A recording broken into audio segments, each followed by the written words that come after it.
I wasn't a perfect man, but I was honest. That's something I always held close, even when life felt like it was dragging me through the dirt. I woke up every day before the sun, took long shifts at a job that barely paid enough, and still came home with a smile because I knew I had a wife and 2 beautiful kids waiting for me. At least, that's what I thought. My wife, Clara, had started working again a few years into our marriage. I supported it, even encouraged it. She was brilliant, quick on her feet, confident, charming. It didn't surprise me when she started climbing the ranks at her office. I was proud of her, but success changes people. Or maybe it just reveals who they really are. She started spending more time with her friends from work. Happy hours turned into late-night drinks.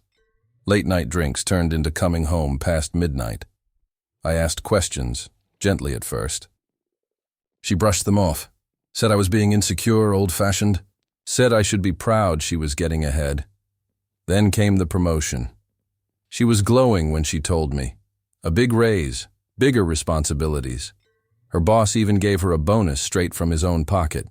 She said he believed in her, and I believed in her too. Right up until I saw the messages. I wasn't snooping.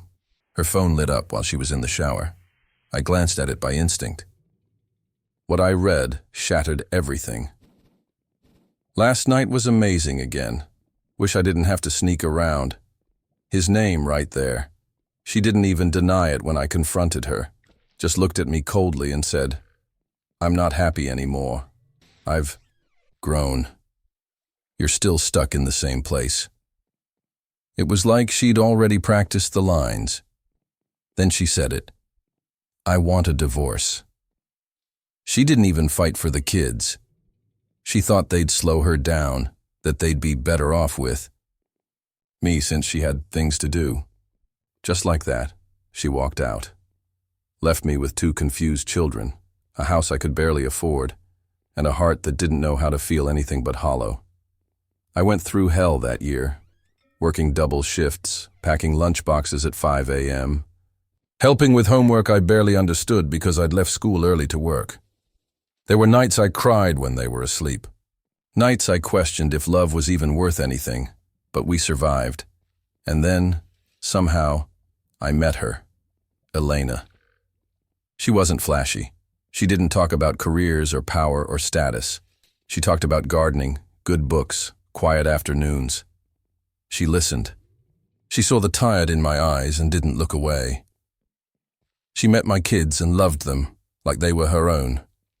She never tried to replace their mother. She just stood with us. Years passed. The house felt warm again.